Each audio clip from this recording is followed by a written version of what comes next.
always working with your guides and guardians.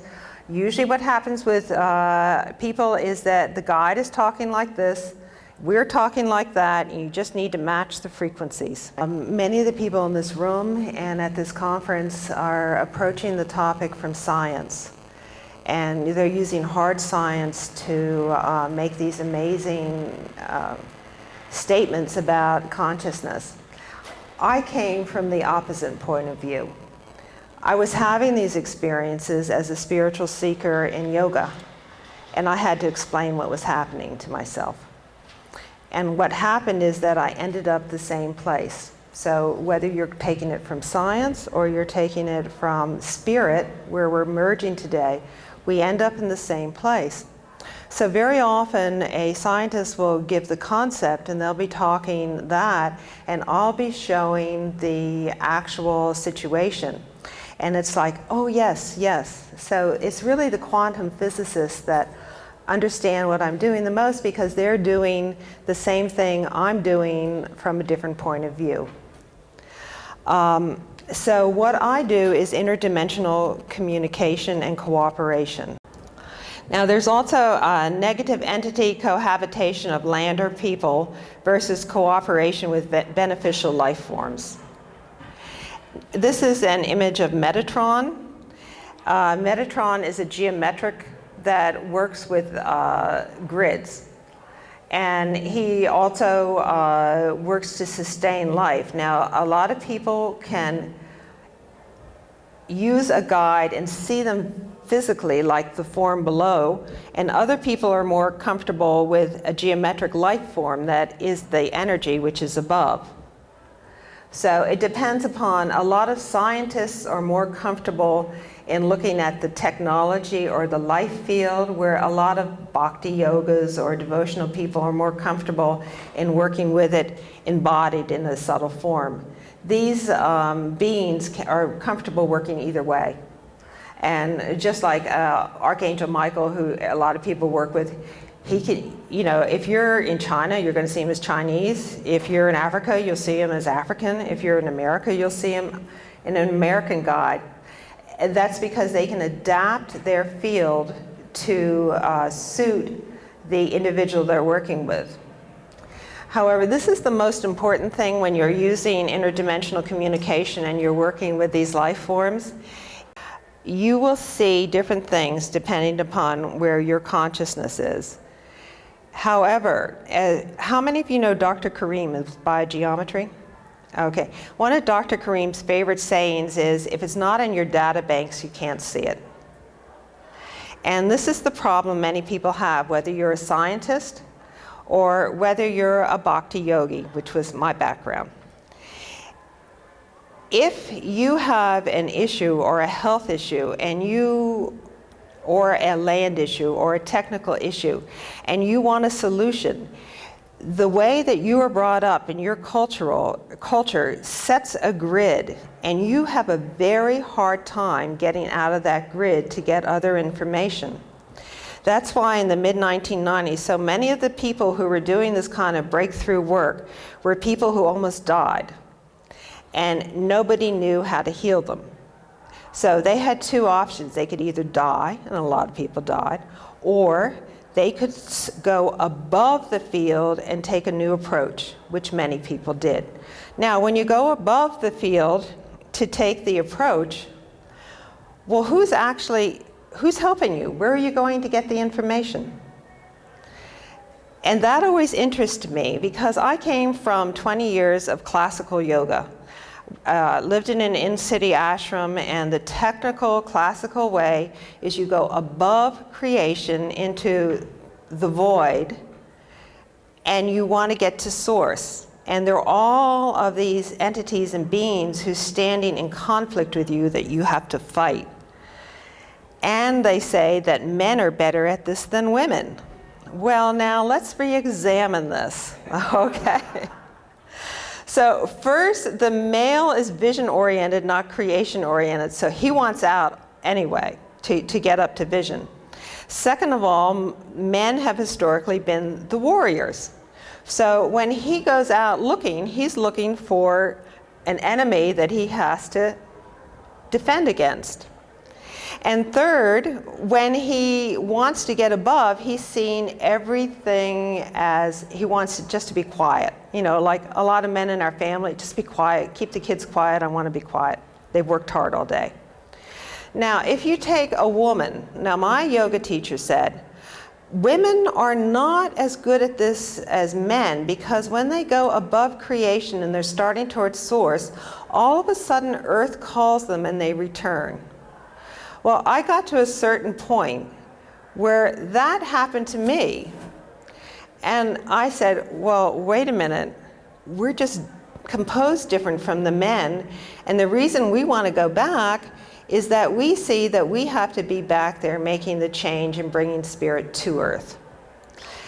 And then, of course, after that, I found that there are many, many men also with this, especially like in the pagan communities, the Wiccan communities, and people who are committed to earth.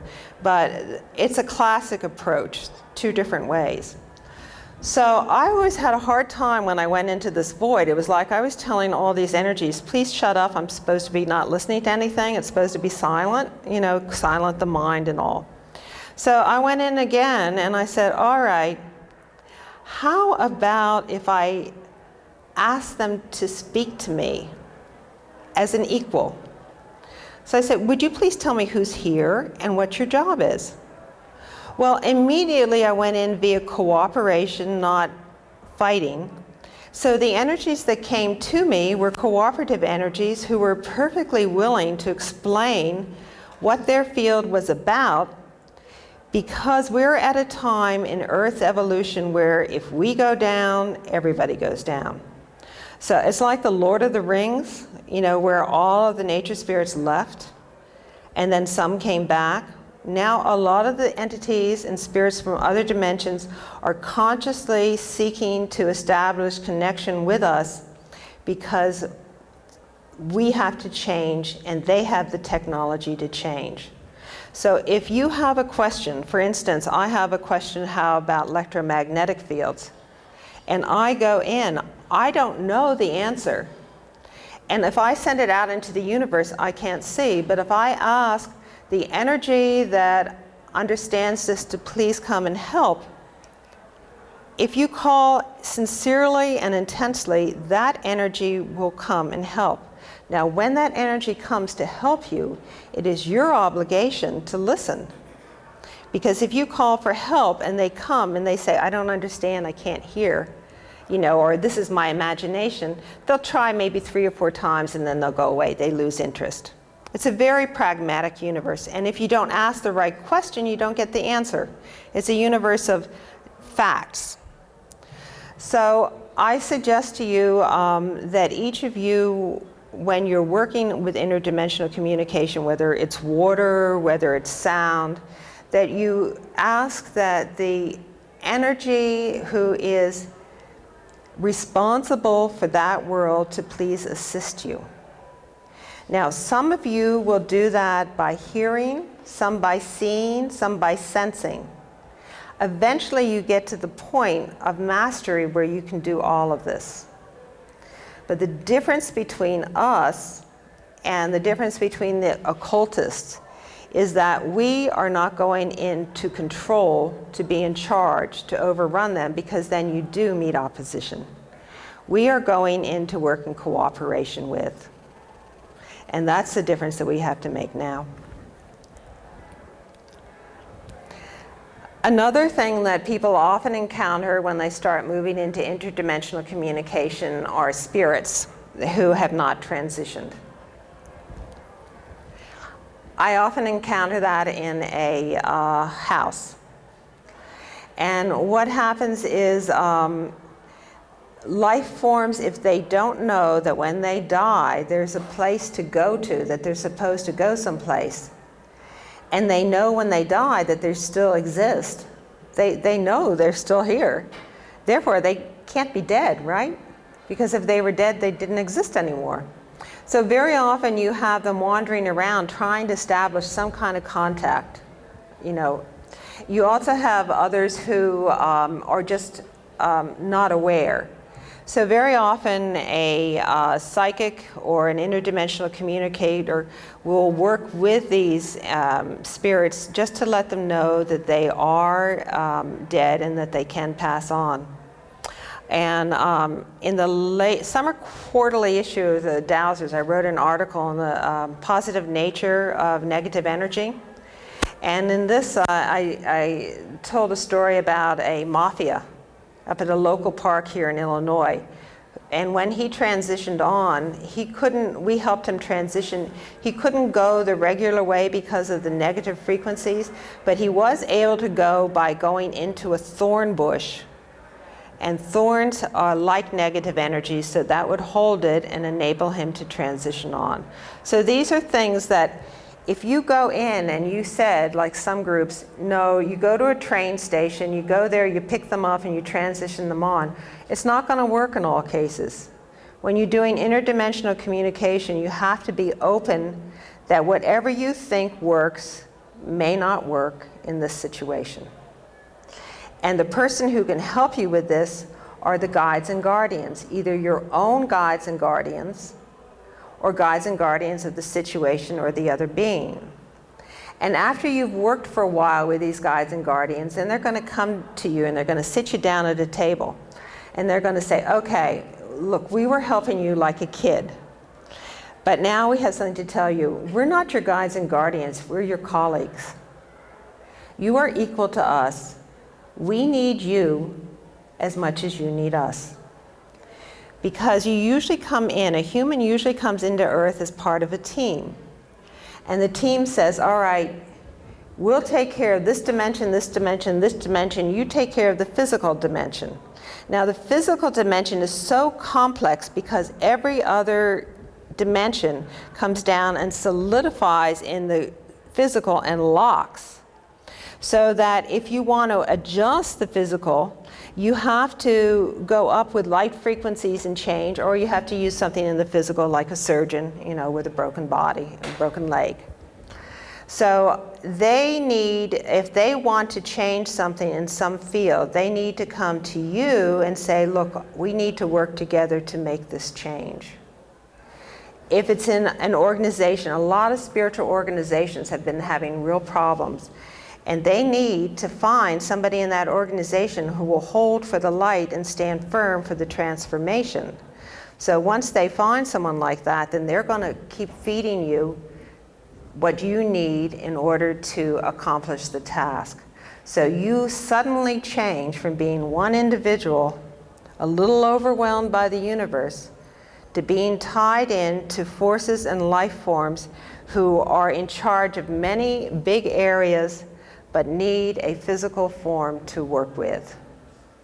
Now, they are not channeling through you. They are working as colleagues with you, and that's a very big difference. There's also interdimensional and intergalactic contact. And they asked me to explain that while I know all of these things, and I had to learn them, it wasn't until I actually had ET contact and they recalibrated my DNA that it was easy for me to do. And this also occurred towards the end of the mid-1990s. There were a lot of people who, as we were moving up into a new frequency, were being contacted by their intergalactic families and their DNA recalibrated.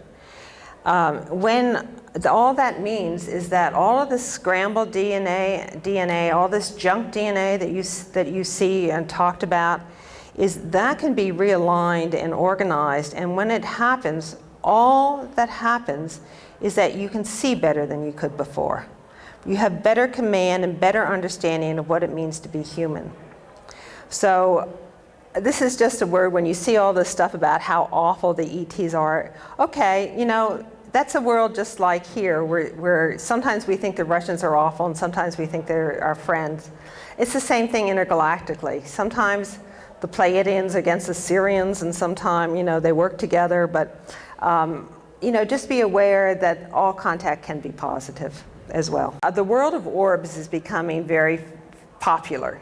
And when I was in Mammoth Cave in Kentucky, and I was going through this area, which is where the Native Americans would protect themselves, this little fella here asked me to take a picture, so I did. And if you notice,